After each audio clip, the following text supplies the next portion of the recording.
Hello दोस्तों, मेरा नाम दिनेश प्रसाद बनवाल है और पाठशाला एक्सप्रेस में आपका स्वागत है। तो दोस्तों, आज हम लोग सिंधु घाटी सभ्यता को ही अध्ययन करेंगे। आज सिंधु घाटी सभ्यता का आर्थिक जीवन को पढ़ेंगे। इससे पहले जो हमने वीडियो बनाया था उसमें सामाजिक जीवन का अध्ययन किया था। आज हम लोग स्टार्ट करेंगे आर्थिक जीवन के बारे में।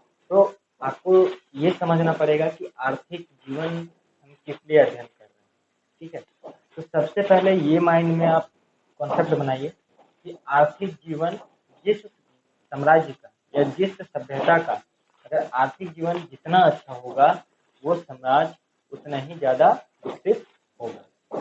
ठीक है, क्योंकि समाज में अगर आर्थिक स्थिति सही होगी तो उससे हमें अधिक मात्रा में कर मिलेगा। कर मिलने से क्या होगा, हमारा साम्राज्य में नए सैनिकों का अच्छा व्यवस्था किया जाएगा। बाहरी दुश्मन से अपने आप को बचाने के लिए उसके लिए जो व्यवस्था होगा उसका व्यवस्था अच्छा से किया जाएगा। इसके अलावा और भी बहुत ऐसी चीज़ें हैं जिसकी व्यवस्था अच्छे से की जाती है। इसलिए कहा जाता है कि समाज को विकास करने में आर्थिक स्थिति मजबूत होना काफ़ी आवश्यक होता है। तो चलिए आज हम लोग स्टार्ट करते हैं आर्थिक जीवन को, जिससे कि आपको पता चलेगा कि सिंधु घाटी सभ्यता की आर्थिक स्थिति कैसी थी और अगर अच्छी थी तो क्यों अच्छी थी और खराब थी तो किस लिए वो आर्थिक स्थिति में अपने आप को सही तरीके से नहीं ढाल पाई। लेकिन हम लोग जानते हैं कि हड़प्पा सभ्यता जो है इतने सालों पुराने होने के बाद भी काफ़ी अच्छी स्थिति में थी, मतलब कि वहाँ का आर्थिक स्थिति काफ़ी अच्छा होगा। तो उस चीज़ को ध्यान में रखते हुए आज हम लोग स्टार्ट करते हैं आर्थिक जीवन के बारे में, जिससे कि आपको खुद ब खुद पता चल जाएगा कि हड़प्पा सभ्यता का जो आर्थिक स्थिति था वो कैसा था। तो चलिए आज हम लोग स्टार्ट करते हैं आर्थिक स्थिति। आर्थिक स्थिति में आखिर हम लोग पढ़ेंगे आर्थिक जीवन में जो हमारा सबसे पहला पॉइंट होगा वो होगा कृषि। ठीक है, ये कृषि से भी अपने आर्थिक जीवन को चलाते थे या नहीं चलाते थे, इसके बारे में यहाँ पे अध्ययन करेंगे। इसके अलावा अगर हम बात करें तो दूसरा होगा पशुपालन। ठीक है, तीसरा पॉइंट होगा हमारा शिल्प व्यापार और चौथा पॉइंट होगा व्यापार।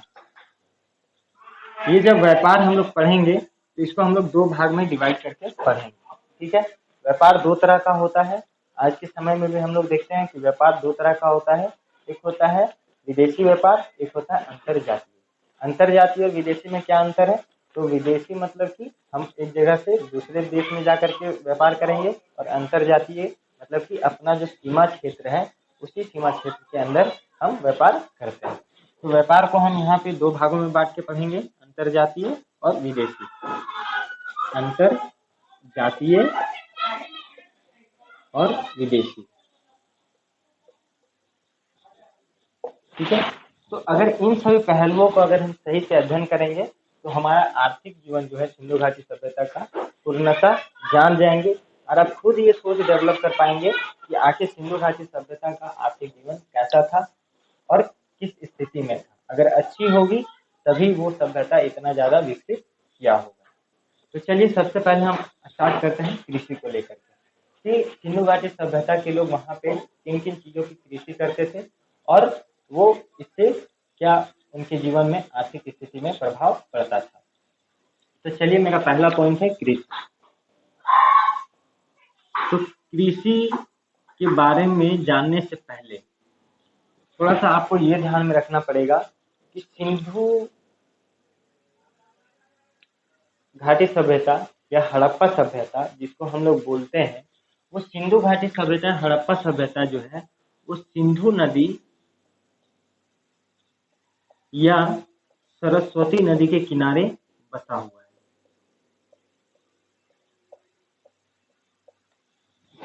इन्हीं दो नदियों के बीच में ज़्यादातर सिंधु घाटी सभ्यता का जो स्थल है या जो नगर है वो ज़्यादा इन्हीं दो नदियों के किनारे मिलता है। इसका मुख्य कारण क्या था कि जब ये लोग कृषि कार्य करते थे तो आसानी से यहाँ से उनको पानी मिल जाता था, और कहा जाता है कि अगर हम लोग जब पतन की बात करेंगे सिंधु घाटी सभ्यता में तो सिंधु घाटी सभ्यता में जब हम लोग पतन की बात करते हैं तो कहा जाता है कि सिंधु नदी और सरस्वती नदी में हमेशा बाढ़ आता था, और हमेशा बाढ़ आने के कारण क्या होता था, उसके साथ जो बाढ़ के दौरान जो मिट्टियाँ आती थी वो मिट्टियाँ साइड साइड में जमा हो जाती थी। अब वो जो मिट्टी होता था वो कृषि कार्य में काफी उपजाऊ होता था, इसी कारण वो लोग ज्यादातर वो नदियों के किनारे बसते थे, जिससे कि उन्हें कृषि करने में मदद मिल सके। ठीक है, तो कृषि कार्य में हमें दो नदी देखने को मिलता है, सिंधु और सरस्वती नदी। इन्हीं दो नदियों के बीच में हड़प्पा सभ्यता का अधिकतर स्थल बसा हुआ है। और अधिकतर स्थल बसा होने का मुख्य कारण क्या है, क्योंकि यहाँ पे हर एक साल बाढ़ आता था, और बाढ़ आने के दौरान यहाँ पे अच्छी किस्म की मिट्टियाँ आती थी, जिससे कि ये अच्छे किस्म के फसल और अधिक मात्रा में फसल को उपजाते थे। तो चलिए, हमें सिंधु घाटी सभ्यता में कुछ कुछ ऐसे स्थान हैं जहाँ से हमें कुछ साक्ष्य देखने को मिला है, जिससे हमें खुद ब खुद ये समझ में आ जाएगा कि वहाँ पे कृषि कार्य भी किया जाता था। तो वो स्थान कौन कौन सा है, तो सबसे पहला स्थान है लोथल, ठीक है, दूसरा है रंगपुर, और तीसरा स्थान है कालीबंगा। ठीक है, तो आखिर ये जो तीन स्थान है, इस तीन स्थानों में हमें क्या क्या साक्ष्य देखने को मिले हैं, जिससे हमें पता चलता है कि सिंधु घाटी सभ्यता में भी कृषि कार्य हुआ करता था।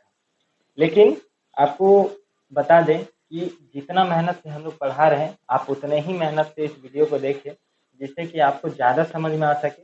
और आपके लिंक में जितने भी स्टूडेंट हैं जो कि कंपटीशन का तैयारी करते हैं, आप उनको इस वीडियो को शेयर कीजिए, जिससे कि इस वीडियो का लाभ उन्हें भी मिल सके और वो कंपटीशन में अच्छे नंबर प्राप्त कर सके। तो चलिए अब टॉपिक में आते हैं कि कृषि कार्य जो था वो सिंधु और सरस्वती नदी के किनारे था। इसका मुख्य कारण क्या था कि सिंधु नदी और सरस्वती नदी के किनारे ही सिंधु घाटी सभ्यता का अधिकतर स्थल खोजा गया। इसका मुख्य कारण क्या था कि जिससे वे सिंधु घाटी के लोग क्या करते थे, आसानी से कृषि का कार्य कर पाते थे। अब ये तीन स्थान कौन कौन सा है जो कि हम लोग जहाँ से हमें कुछ साक्ष्य प्राप्त हुए हैं, तो पहला है लोथल, दूसरा है रंगपुर और तीसरा है कालीबंगा। अब हम यहाँ पे देखते हैं कि इन तीन स्थान में किन किन चीज़ों की साक्ष्य हमें मिले हैं, जिससे हमें पता चलता है कि सिंधु घाटी सभ्यता में कहीं ना कहीं कृषि हुआ करता था। तो चलिए अगर लोथल की बात करें तो सबसे पहले ये चीज़ जान लीजिए कि लोथल और रंगपुर जो है वो गुजरात में पड़ता है, ठीक है, और ये कालीबंगा जो है वो राजस्थान में, ठीक है। अब अगला पॉइंट क्या है कि लोथल में हमें क्या मिला, तो लोथल में हमें चावल का साक्ष्य मिला है, ठीक है, चावल का साक्ष्य। रंगपुर में अगर बात करें तो यहाँ पे हमें धान की भूसी मिली है, ठीक है, धान की भूसी। और अगर कालीबंगा में बात करें तो यहाँ पे जूता हुआ खेत का साक्ष्य मिला है, खेत का साक्ष्य। लेकिन अगर हम कालीबंगा में बात करें तो इस कालीबंगा में जो जुता हुआ खेत था उसमें दो मृद भांड रखे हुए थे, और उस मृद भांड में चना और सरसों का साक्ष्य मिला है, चना और सरसों, ठीक है।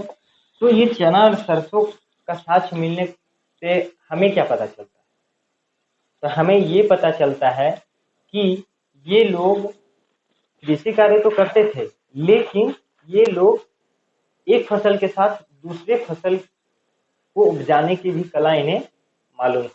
मतलब कि अगर जो जुता हुआ खेत था कालीबंगा में, वहाँ जो मृदभांड पाया गया है उस मृदभांड में चना और सरसों का साक्ष्य हमको देखने को मिला है, जो कि एक निश्चित दूरी पे था। और यह माना जाता है कि कालीबंगा में चना के साथ सरसों, मतलब कि एक फसल के साथ दूसरे फसल को उपजाने का जो कला था वो सिंधु घाटी सभ्यता के लोग जानते थे, ठीक है। तो इन सभी साक्ष्य को देखने के बाद हमें पता चलता है कि सिंधु घाटी सभ्यता के लोग भी कृषि कार्य करते थे, ठीक है। अब दिमाग में ये आता है कि ये सब तो सर चलिए समझ में आ रहा है कि ये लोग खेती कर रहे हैं, लेकिन वहां पे बाढ़ आता था तो वो कृषि कार्य करते कब थे? कोई तो टाइम पीरियड होगा उनका कृषि कार्य करने का। तो वो टाइम पीरियड था कि ये लोग नवंबर और दिसंबर में खेती कार्य को संपन्न कर लेते थे, मतलब खेत का जुताई कर लिए, धान उन पूरा रोप दिए। उसके बाद मार्च और अप्रैल में ये लोग काट लेते थे। ठीक है, जुताई कब करते थे? खेती का कार्य करना कब से आरंभ करते थे? नवंबर दिसंबर महीने में। और उसकी कटाई कब हो जाती थी? मार्च अप्रैल के दौरान। उसके बीच में जो भी मार्च अप्रैल के बाद जो भी समय बचता था, उस समय में क्या आता था? बाढ़ आता था, जिसके द्वारा क्या होता था? इनके द्वारा जो फसल लगाया जाता था वो सुरक्षित रह जाता था और बाढ़ में किसी तरह से उनको परेशानी नहीं झेलनी पड़ती थी। ठीक है, अब हम समझते हैं कि जब ये लोग इतना कुछ जानते थे तो ये सिंधु घाटी सभ्यता के लोग किन किन फसलों की उपज करते थे।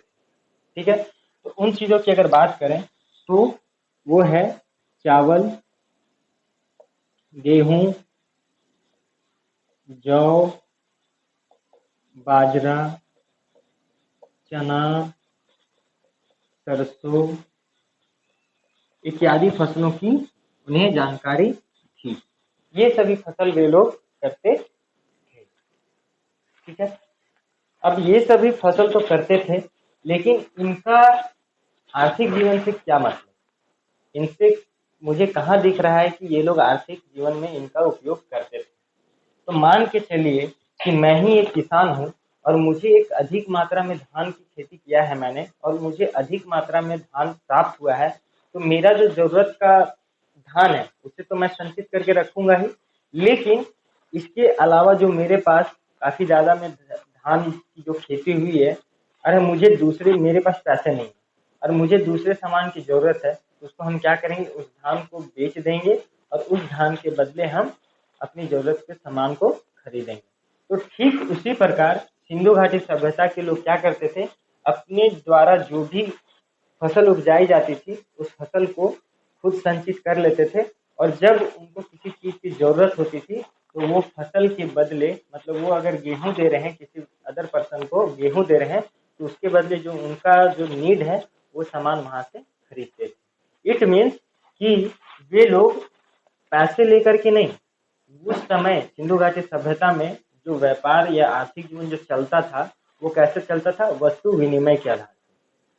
ठीक है, वस्तु विनिमय क्या होता है? तो वस्तु विनिमय कि आप इतना सामान लीजिए, मुझे उसके बदले इतना सामान चाहिए। ठीक है, मतलब सामानों की कीमत लगाई जाती थी कि आप 10 किलो गेहूं दीजिए तो आपको 2 किलो चावल मिलेगा, या फिर आप 5 किलो गेहूं दीजिए तो आपको 2 किलो चावल मिलेगा। तो इस आधार पर उनका जीवन चलता था। तो कहीं ना कहीं सिंधु घाटी सभ्यता में जो कृषि कार्य होता था, तो जिनके पास जिन जिन चीजों का खाद्यान्न भंडार था, वो दूसरी चीजों की अगर उन्हें जरूरत पड़ती थी तो वो अपने भंडार से कुछ वस्तु को उन्हें दे देते थे और अपनी आवश्यकता वाली वस्तुओं को उन व्यक्ति से वे लोग ले लेते थे। इसी को कहते हैं वस्तु विनिमय। तो इस प्रकार सिंधु घाटी सभ्यता में आर्थिक जीवन चलता था और ये अहम रोल निभाता था कौन? कृषि। ठीक है, तो इसलिए हमें सबसे पहले पॉइंट में आपको यहाँ पे जो लिखवाया गया है कृषि, इसलिए हमने आपको यहाँ पे कृषि के बारे में बताया कि सिंधु घाटी सभ्यता के लोग के आर्थिक जीवन में भी कृषि का एक महत्वपूर्ण रोल देखने को मिलता है। ठीक है, तो ये था हमारा कृषि से संबंधित पॉइंट। इस पॉइंट को आप देखें तो वन लाइनर क्वेश्चन में आपको पूछा जा सकता है कि जैसे कालीबंगा में हमें क्या साक्ष्य मिला है? तो जुता हुआ खेत का। अगर इससे भी ज्यादा डीप पूछा जाएगा तो किन किन चीजों की साक्ष्य मिली है? तो चना और सरसों की। ठीक है, चावल का साक्ष्य कहाँ से मिला है? लोथल से। ठीक है, धान की भूसी कहाँ से मिली है? रंगपुर से। तो ये वन लाइनर के साथ साथ आपके लिए मेंस में भी काफी ज्यादा मददगार साबित हो सकता है। ठीक है, तो चलिए आप इस पॉइंट को आप स्क्रीनशॉट ले लीजिएगा या फिर लिख लीजिएगा, जिससे कि आपके माइंड में ज्यादा देर तक ये कैरी कर सके। अब हम बात करते हैं पशुपालन का। ठीक है, तो पशुपालन की बात करें तो पशुपालन से ये लोग का आर्थिक जीवन में हम कैसे जोड़ सकते हैं, इस चीज को समझते हैं। आखिर ये पशुपालन करते थे तो पशुपालन करने का इनका मुख्य उद्देश्य क्या था? तो पशुपालन करने से इन्हें बहुत सी चीजों का लाभ मिलता था। वो क्या? तो सबसे पहले हम समझते हैं कि पशुपालन आखिर ये करते क्या थे, क्यों करते थे। ठीक है, तो पहला काम था इनका पशुपालन करने का मुख्य रीजन था कि वो कृषि कार्य में सहायता लेते थे। ठीक है, कृषि कार्य में अगर खेत की जुताई करनी है तो मनुष्य द्वारा तो जुताई होगी नहीं, उनके लिए पशुओं की आवश्यकता पड़ती है। तो ये लोग कृषि कार्य में पशु की जुताई के लिए, जो पशुओं के द्वारा जो जुताई किया जाता था खेत, उसमें इनका सहायता मिलता था। ठीक है, अगर दूसरा बात करें तो ये लोग परिवहन के माध्यम में, परिवहन के साधन में भी इसका उपयोग करते थे।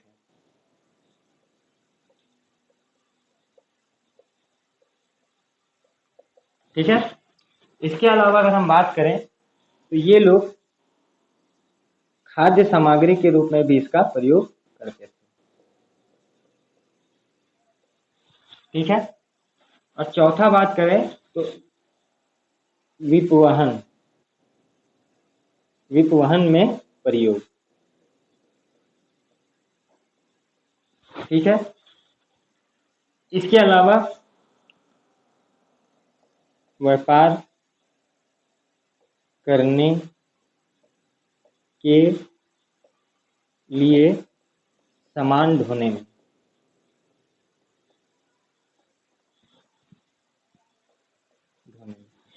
ये सभी चीजें जब ये पशुपालन करते थे तो पशुपालन के माध्यम से इन चीजों पे वे लोग फोकस रहते थे, जिसके कारण वे पशुपालन का कार्य करते थे।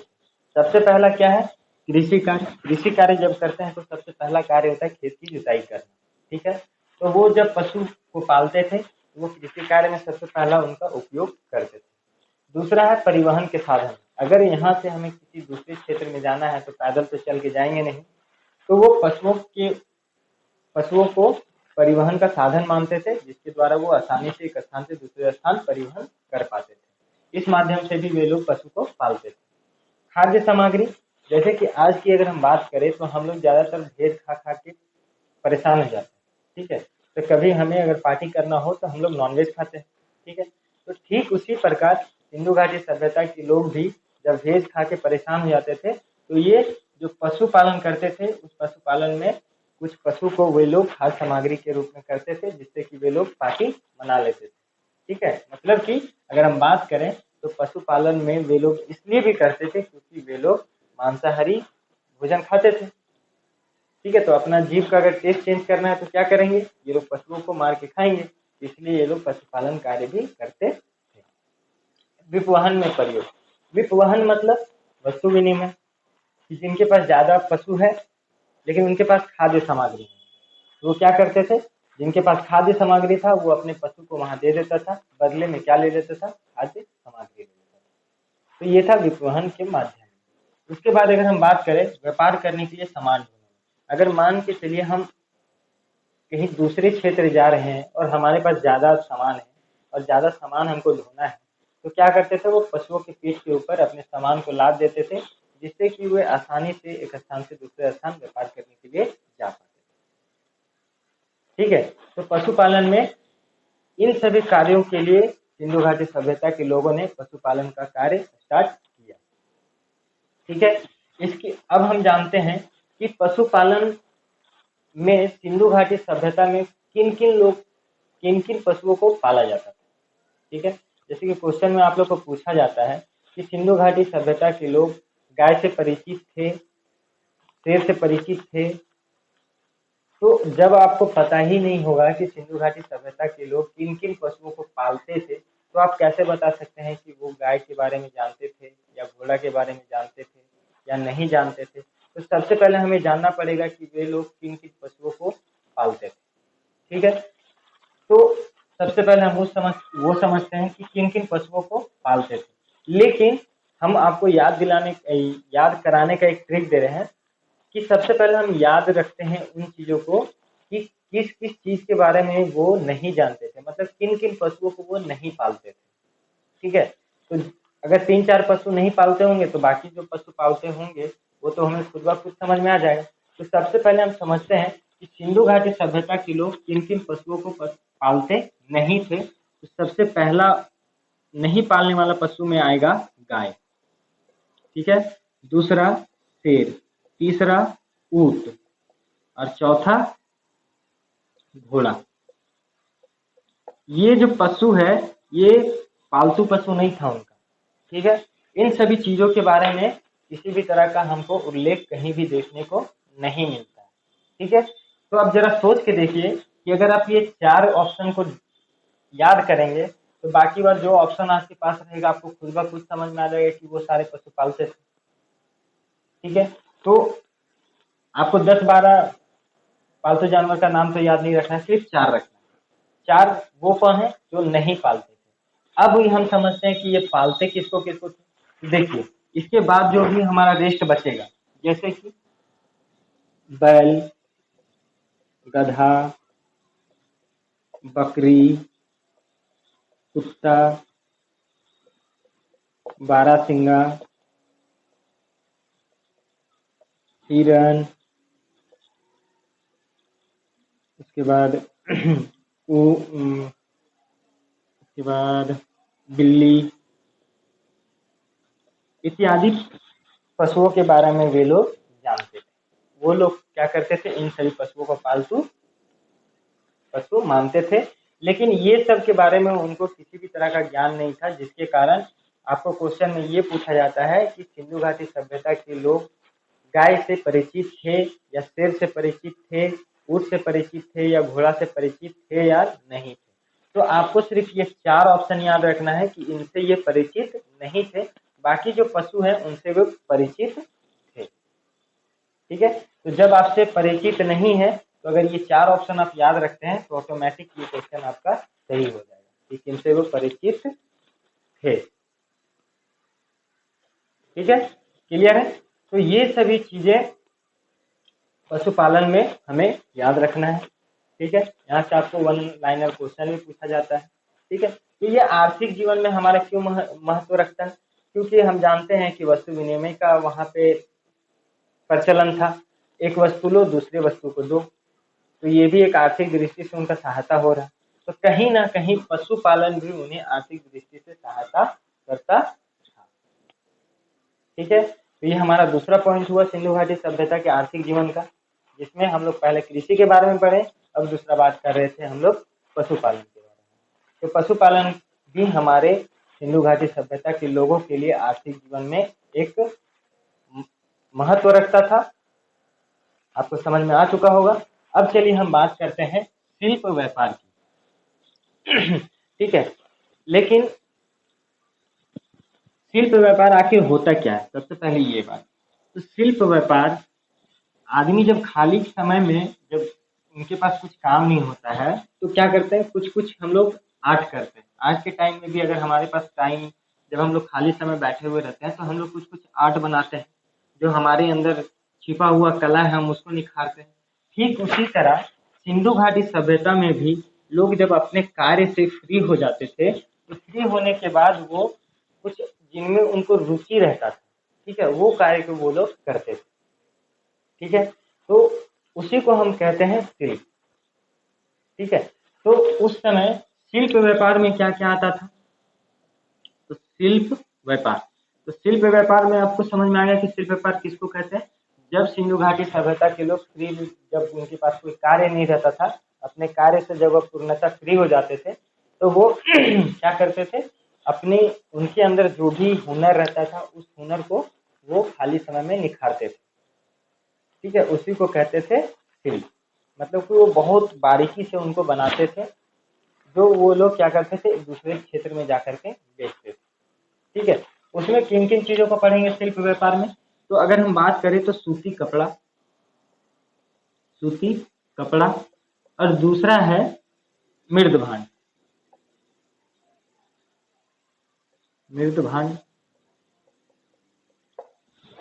अब ये सूती कपड़ा हमको कहां से मिला, आपको पता ही है, मोहनजोदड़ो से, ठीक है। तो अब हम बात करते हैं कि सूती कपड़ा में आखिर क्या खासियत है। तो अगर हम बात करें तो प्राचीन इतिहास में अगर सुने इस बात को, तो अगर सूती कपड़ा का उत्पादन का श्रेय किसी को दिया जाता है तो वो है सिंधु घाटी सभ्यता को, क्योंकि वहीं से सूती का आविष्कार हो चुका था। और उस समय जो सूती वस्त्र बनाया जाता था वो कहा जाता है कि एक छोटे से छिद्र में पूरे शॉल को उसमें डाल दिया जा सकता था। वो इतना ज़्यादा सिल्क होता था, सोच के देखिए कि उस समय सूती कपड़ा इतने ज़्यादा सिल्क होते थे कि उसको एक छोटे से छिद्र में डाला जा सकता था। ठीक है, इसी कारण उस समय सूती कपड़ा हमारे देश से काफी ज्यादा बिकता था।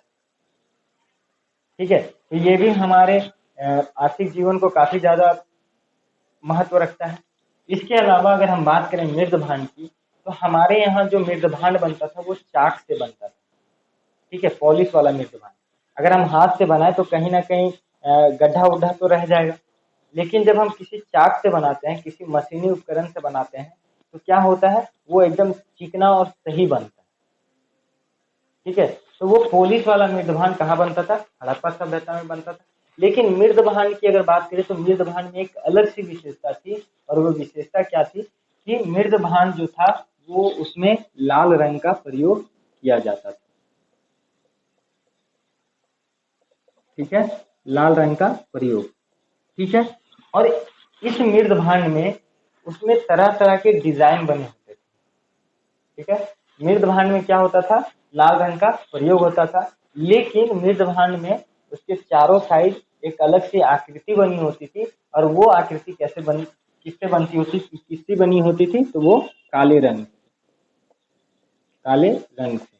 और वो कौन कौन सी आकृति होती थी, जैसे कि पत्ती का आकृति हो गया, फूल की आकृति हो गई, इसके अलावा मूर्ति की आकृति हो गई, अन्य चीजों की आकृति उसमें बनाया जाता था, जिससे कि वो मृदभांड काफी ज्यादा अच्छा दिखता था। ठीक है, तो आपसे ये क्वेश्चन पूछा जाता है कि जो मृदभांड बनता था उसमें डिजाइन बनाने के लिए किस रंग का प्रयोग किया जाता था, तो काले रंग का। और मृदभांड किस रंग का रहता था, तो लाल रंग। ठीक है, तो इन सभी चीजों को हम शिल्प उद्योग में पढ़ते हैं। साथ साथ में अगर हम बात करें तो यहाँ पे काष्ठ की भी बर्तन देखने को मिलते थे, मतलब कि यहाँ पे धातु का भी बर्तन बनता था। धातु बर्तन, जैसे धातु बर्तन में क्या आता है, कांस्य। जैसे कि हम लोग पढ़ते हैं कि हड़प्पा सभ्यता कैसी सभ्यता, कांस्य युगीन सभ्यता। ठीक है, तो यहाँ पे धातु के भी बर्तन बनते थे। ठीक है, तो इन सभी चीजों को अगर हम बात करें तो हम किसमें पढ़ेंगे, शिल्प व्यापार में। और ये सभी चीजें जब बनती थी तो वो अंतरजातीय या विदेशी व्यापार के माध्यम से हमारे देश से बिकती थी, और वो हमारे देश में जो प्रजा रहते थे या जिन व्यक्तियों द्वारा उन्हें बेचा जाता था उनको आर्थिक स्थिति में लाभ मिलता था। तो कहीं ना कहीं अगर हम बात करें तो शिल्प व्यापार भी हमारे लिए आर्थिक स्थिति में काफी महत्वपूर्ण रोल निभाता है। तो इसलिए ये हमारा तीसरा पॉइंट था आर्थिक जीवन में, जिसके अंतर्गत हम लोग शिल्प व्यापार को पढ़ रहे थे। तो आपको खुद ब खुद ये भी समझ में आ गया होगा कि शिल्प व्यापार क्या होता है और ये आर्थिक जीवन में हमारे लिए क्यों इम्पोर्टेंट लगता है। ठीक है, तो चलिए अब चौथे पॉइंट की बात करते हैं। और यह चौथा पॉइंट जो है वो हमारे लिए सबसे ज्यादा इम्पोर्टेंट है, क्योंकि सिंधु घाटी सभ्यता ही एक ऐसी सभ्यता है जो अंतरजातीय व्यापार करने के अलावा ये विदेशों से भी व्यापार करती थी। ठीक है, अब चलिए समझते हैं कि इसका सबसे मोस्ट इम्पोर्टेंट पॉइंट व्यापार के बारे में, कि ये व्यापार आखिर किन किन क्षेत्रों से किया करते थे, और ये व्यापार ही सिंधु घाटी सभ्यता को इतने उत्कर्ष तक पहुंचाया। तो आखिर व्यापार में ऐसी कौन सी घटना हुई थी जिनके कारण सिंधु घाटी सभ्यता इतना इम्पोर्टेंट हो जाता है पढ़ने को। ठीक है, तो चलिए व्यापार को स्टार्ट करते हैं। व्यापार को हमने दो भागों में बांटा था, एक क्या था, अंतरजातीय, और एक था विदेशी व्यापार। अब अंतरजातीय मतलब कि अपना सीमा क्षेत्र के अंदर, हमारा जितना बड़ा सीमा क्षेत्र, मतलब सिंधु घाटी सभ्यता जितने भी बड़े क्षेत्रों में बसा होगा, जैसे मान के चलिए कि ये सिंधु घाटी सभ्यता है, तो अंतरजातीय मतलब कि ये अपने ही सीमा के अंदर में ही व्यापार कर सकते हैं। ठीक है, यहाँ से ये बाहर नहीं जाएंगे, व्यापार करने के लिए, इसी को हम लोग बोलते हैं अंतरजातीय व्यापार। लेकिन अगर सिंधु घाटी सभ्यता से लोग कहीं बाहर जा रहे हैं किसी दूसरे कंट्री में व्यापार करने के लिए, तो इसी को हम लोग बोलते हैं विदेशी व्यापार। ठीक है, तो अब आपके दिमाग में आ रहा होगा कि अंतरजातीय व्यापार में हम किसका उदाहरण लेंगे। तो जैसे कि हम बोल सकते हैं मोहनजोदड़ो हो गया, हड़प्पा हो गया, लोथल हो गया, धोलावीरा हो गया, ये सभी तो अंतरजातीय है ना, यहीं तक तो सिंधु घाटी सभ्यता है। इन सभी, ये जो सिंधु घाटी सभ्यता इतना विस्तृत क्षेत्र में है, यहीं पे ना कहीं हड़प्पा मोहनजोदड़ो ये सभी होंगे। तो इन सभी क्षेत्रों से जो व्यापार हो रहा है, इनको हम क्या बोलते हैं, अंतरजातीय व्यापार। लेकिन जब यहाँ का व्यक्ति जब दूसरी जगह पे जाकर के व्यापार करता है, तो उसको हम क्या बोलते हैं, विदेशी व्यापार। ठीक है, क्लियर है। अब आपको समझ में आ गया होगा कि अंतरजातीय और विदेशी व्यापार में क्या बेसिक डिफरेंस है। अब चलिए समझते हैं कि अंतरजातीय व्यापार और विदेशी व्यापार जब होता था तो किन किन विदेशी व्यापार, जैसे अंतरजातीय व्यापार में तो आपको समझ में आ गया कि ये अपने ही नगरों में ही व्यापार करते हैं। लेकिन अगर विदेशी व्यापार की बात करें तो विदेशी व्यापार में किन किन क्षेत्रों से ये लोग व्यापार करते थे। तो सबसे पहले ईरान हो गया, इराक हो गया, ठीक है, उसके बाद अफगानिस्तान हो गया,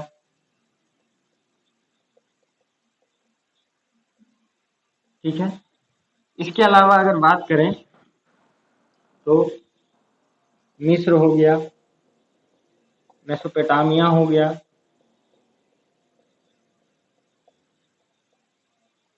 इत्यादि क्षेत्रों से ये लोग विदेशी व्यापार करते थे। ठीक है, और सबसे पहले जब अगर हम देख रहे हैं कि ये लोग अंतरजातीय भी व्यापार करते थे और विदेशी व्यापार करते थे, ठीक है, तो अंतरजातीय में तो हमें समझ में आ गया, लेकिन विदेशी व्यापार कर रहे हैं तो विदेश में हमें व्यापार करने की जरूरत क्यों पड़ी। सबसे पहले इस बात को समझेंगे, हमें आखिर किसी चीज की जरूरत पड़ेगी जो हमारे क्षेत्र में नहीं मिल रहा है, हम उसी चीज के लिए, उसी चीज को पाने के लिए तो हम दूसरे क्षेत्र में जाएंगे व्यापार करने के लिए। अगर वो जिस जिस चीज की आवश्यकता है मुझे, ठीक है, ये बात को आप समझिए कि जिस चीज का मुझे आवश्यकता है वो चीज अगर पूरे जिस क्षेत्र में मैं रह रहा हूँ उस क्षेत्र में नहीं मिलेगा, तभी तो मैं दूसरे क्षेत्र में जाऊंगा लाने के लिए। उसी तरह विदेशी व्यापार इसलिए सिंधु घाटी सभ्यता के लोगों को करना पड़ा क्योंकि जिन चीजों की इनको आवश्यकता थी वे चीजें अंतरजातीय व्यापार से उन्हें मिल नहीं पा रहा था, इसलिए उन्होंने विदेशियों का सहारा लेना पड़ा जिनसे कि वे लोग आसानी से उन चीजों को पूर्ति कर पाए। ठीक है, तो जब हम विदेश व्यापार करने जा रहे हैं और हम लोग जान रहे हैं कि हम लोग का जो व्यापार हो रहा है वो वस्तु विनिमय हो रहा है, मुद्रा तो था नहीं, किसी प्रकार का क्वाइन वगैरह या सिक्का वगैरह नोट वगैरह तो था नहीं, तो अगर हम दूसरे जगह जा रहे हैं तो हमें भी तो सामान लेके जाना पड़ेगा, तभी तो वो वहां से हमें कुछ सामान जो मुझे जरूरत है वो मुझे मिलेगा।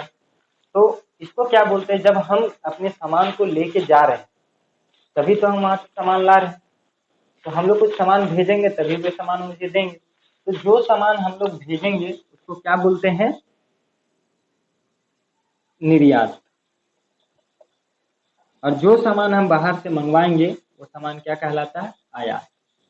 तो हमको ये समझना पड़ेगा कि हम लोग आखिर विदेशी व्यापार कर रहे हैं तो आखिर हम विदेशी को क्या देते थे, और दूसरे में ये समझना पड़ेगा कि आखिर हम विदेश से क्या मंगवाते थे। क्लियर है। तो चलिए अब हम समझते हैं कि निर्यात में अगर हम किसी तरह सामान मंगवा रहे हैं तो आखिर क्या क्या मंगाते थे। सॉरी, निर्यात मतलब क्या होता है, आयात मतलब लाना और निर्यात मतलब भेजना। ठीक है, तो निर्यात में हम आखिर यहाँ से क्या क्या भेज रहे हैं, तो हम यहाँ से किन किन चीजों को भेज सकते हैं। जैसे पहला हो गया सूती कपड़ा भेजेंगे क्योंकि सूती कपड़ा यहाँ पे ज्यादा था। ठीक है, दूसरा हम क्या भेजेंगे, हाथी का दांत भेजेंगे। ठीक है, तीसरा क्या बेचेंगे, सीप भेजेंगे। ठीक है, इसके अलावा हम क्या भेज सकते हैं, चलिए हम इतना को समझ लेते हैं, बाकी हमको याद आएगा तो हम आपको दोबारा क्लियर करेंगे। तो सूती कपड़ा कहाँ से भेजा जाता था? हाँ, एक याद था, मुद्रा, मुद्रा यमन का। ठीक है, तो सूती कपड़ा कहाँ से भेजा जाता था? मोहनजोदड़ो से भेजा जाता था। ठीक है, हाथी दांत कहाँ से भेजा जाता था? लोथल से भेजा जाता था। ठीक है, सीप कहाँ से भेजा जाता था? ये भी लोथल से ही भेजा जाता था। ठीक है, और मुद्रा, मुद्रा मोहनजोदड़ो से भेजा जाता था। ठीक है, मन का। ठीक है, तो ये सभी चीजें इन क्षेत्रों में काफी अत्यधिक मात्रा में थी, जो कि हम बाहर में ट्रेड करते थे विदेशियों से। और इन सभी चीजों को तो हम क्या कर रहे हैं? निर्यात कर रहे हैं, मतलब यहाँ से भेज रहे हैं। तो जब हम यहाँ से भेज रहे हैं तो हमें किन चीजों की आवश्यकता है जो कि हम विदेश से मंगवा रहे हैं। ठीक है, तो यहाँ पे तो हमें समझ में आ गया कि किन किन चीजों की अधिकता थी सिंधु घाटी सभ्यता में, और किन किन चीजों को हम यहाँ से विदेश भेजते थे। क्लियर है? अब हम समझते हैं कि आखिर हमें किन किन चीजों की जरूरत पड़ती थी जो हम विदेश से यहाँ लाते थे, जो हमारे यहाँ नहीं मिलता था। ठीक है, तो वो चीज था पहला है कीमती पत्थर। कीमती पत्थर ये हमें मिलता था कहाँ? जम्मू से, जम्मू कश्मीर। ठीक है, उसके बाद अगर बात करें अर्ध कीमती पत्थर,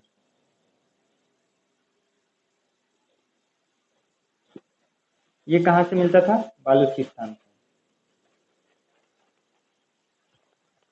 ये बालूचिस्तान से हमें मिलते थे। ठीक है, और अगर हम बात करें सोना, तो सोना हमें कहाँ से प्राप्त होता था? वो दक्षिण भारत से। और दक्षिण भारत से किस जगह से मिलता था? तो ये मैसूर से हमें सोना की प्राप्ति होती थी। ठीक है, इसके अलावा अगर हम बात करें तांबा, तो तांबा हमें कहाँ से मिलता था? खेतरी से। ये खेतरी कहाँ है? तो राजस्थान में। ठीक है, इसके अलावा अगर हम बात करें तो हमें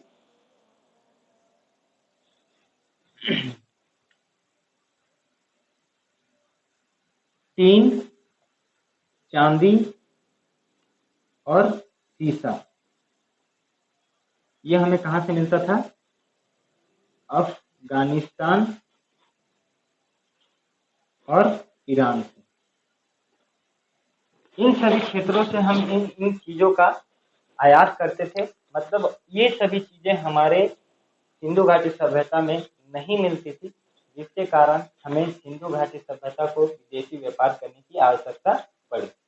जैसे कि आज हम समझते हैं कि सिंधु घाटी सभ्यता एक कांस्य युगीन सभ्यता है, तो यहाँ पे हम जानते हैं कि कांसा कैसे बनता है? टीन और तांबा को मिला करके, टीन और तांबा ये दोनों को मिला करके बनता है। तो सिंधु घाटी सभ्यता में ना टीन पाया जाता था, ना ही तांबा पाया जाता था। तो ये कहाँ से व्यापार करेंगे? तो किसी विदेश से व्यापार करेंगे, क्योंकि अंतरजातीय व्यापार में तो ये चीजों की प्रधानता तो देखने को मिली नहीं। तो ये कहाँ से व्यापार कर रहे हैं? देखिए, टीन कहाँ से कर रहे हैं? तो अफगानिस्तान और ईरान से कर रहे हैं। और तांबा कहाँ से कर रहे हैं? तो राजस्थान से कर रहे हैं। तो कहीं ना कहीं इनको जो चीज की आवश्यकता थी वो बाहरी क्षेत्र से ये लोग क्या करते थे? इंपोर्ट करते थे और अपनी जरूरतों को पूरा करते थे। तो विदेशी व्यापार और अंतरजातीय व्यापार में आपको समझ में आ गया होगा कि आयात में हम किन किन चीजों का आयात करते थे और निर्यात में हम लोग किन किन चीजों का निर्यात करते थे। ठीक है, आपके क्वेश्चन में ये पूछा जाता है कि तांबा कहाँ से मंगाते थे सिंधु घाटी सभ्यता के लोग? राजस्थान से। सोना मैसूर से। अर्ध कीमती पत्थर बालूचिस्तान से। और कीमती पत्थर जम्मू कश्मीर से। इसमें एक और पॉइंट है कि कीमती रत्न, कीमती रत्न, कीमती रत्न कहाँ से? अफगानिस्तान से। तो इन चीजों का सिंधु घाटी सभ्यता के लोग क्या करते थे? एक्सपोर्ट और इंपोर्ट करते थे। ठीक है, सिंधु घाटी सभ्यता के लोग, अब हम समझते हैं कि सिंधु घाटी सभ्यता के लोग जब व्यापार करते थे तो ये मोहर का प्रयोग करते थे। ठीक है, किसका प्रयोग करते थे? मोहर का। और वो मोहर किसका बना होता था? तेलखड़ी का। सेल खड़ी का। ठीक है, व्यापार करने के लिए किस चीज का प्रयोग करते थे? सेल खड़ी का, जिससे कि मोहर से ये पता चलता था कि इतना बोरा किसका है, तो मोहनजोदड़ो का है। इतना बोरा किसका है, तो हुंदड़ो का है। इतना बोरा किसका है, तो हड़प्पा का है। ठीक है, या फिर हड़प्पा में जब कभी सामान बाहर भेजना होता था तो सभी नगर वाले अपने अपनी मोहर मारते थे, जिससे कि आसानी होता था कि हड़प्पा का इतना बोरा जो वस्तु है वहां पे जो ज्यादा प्रोडक्शन हो रहा है उस वस्तु को हड़प्पा सभ्यता से भेजा जा रहा है, या फिर मोहनजोदड़ो से इतना बोरा सामान भेजा जा रहा है। तो ये लोग क्या करते थे, मोहर का प्रयोग करते थे। और वो मोहर किससे बना होता था, तो सेल खड़ी का बना होता था। अगर मोहर की बात करें तो टोटल हमें सिंधु घाटी सभ्यता से 2500 मोहर प्राप्त हुआ है। ठीक है, कितना मोहर, 2500 मोहर। लेकिन अगर आपसे ये पूछे कि सबसे ज्यादा मोहर हमें कहाँ मिला है, तो सबसे ज्यादा मोहर हमें मोहनजोदड़ो से मिला है। ठीक है, और वो कितना मिला है, तो टोटल हमें 1200 मोहर प्राप्त हुए हैं केवल और केवल मोहनजोदड़ो से। इसके अलावा 1300 जो मोहर मिले हैं वो कहीं हड़प्पा, कहीं कालीबंगा, कहीं लोथल, तो इन क्षेत्रों से थोड़े मात्रा में हमें मोहर मिले थे। लेकिन अकेले अगर बात करें मोहर में, तो सबसे ज्यादा मोहनजोदड़ो से 1200 मोहर प्राप्त हुआ है। ठीक है, अब ये मोहर आखिर बना कैसा होता था? ठीक है, तो ये 3 आकार का बना होता था। पहला था एक आयताकार, ठीक है, दूसरा है वर्गाकार और तीसरा है बेलनाकार। ठीक है, अभी आयताकार, वर्गाकार और बेलनाकार में डिफरेंस हम लोग को क्या देखने को मिलता है? तो आयताकार क्या था, इसमें केवल अक्षर लिखे होते थे।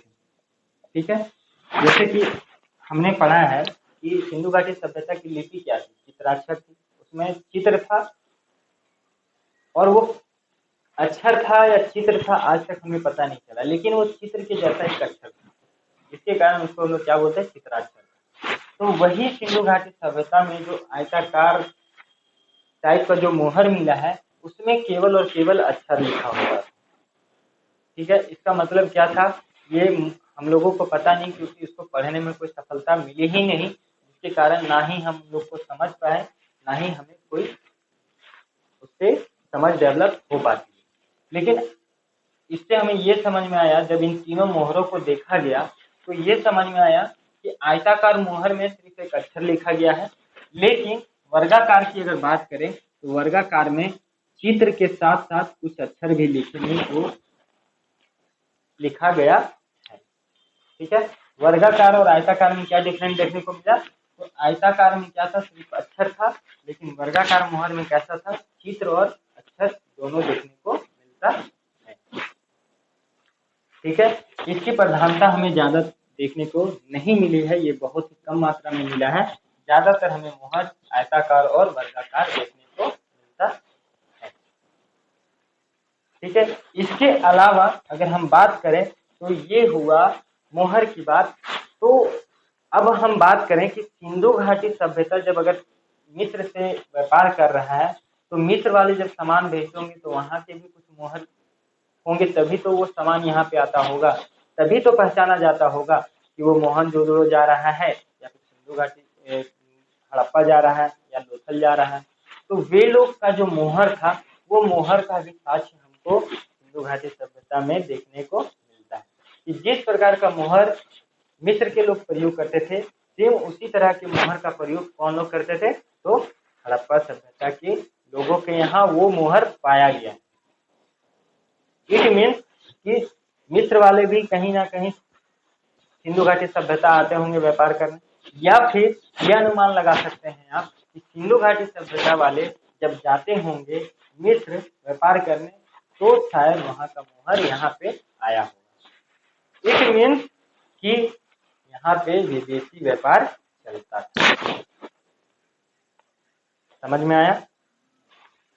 तो यहाँ से कितना सारा पॉइंट क्लियर हुआ आपका कि ये लोग विदेशी व्यापार करते थे। विदेशी व्यापार करने के दौरान वो लोग किन किन चीजों का निर्यात करते थे, किन किन चीजों की आयात करते थे, और मोहर में किन चीजों का प्रयोग करते थे, तो सेलखड़ी का बना होता था, ठीक है, जो एक प्रकार की मिट्टी थी। और टोटल मोहर हमें कितनी मिली है, 2500, जिसमें से अकेले मोहनजोदड़ो में हमें 1200 मोहर मिले हैं। और मोहर का आकार कैसा रहता था, तो आयताकार रहता था, वर्गाकार रहता था और बेलनाकार रहता था।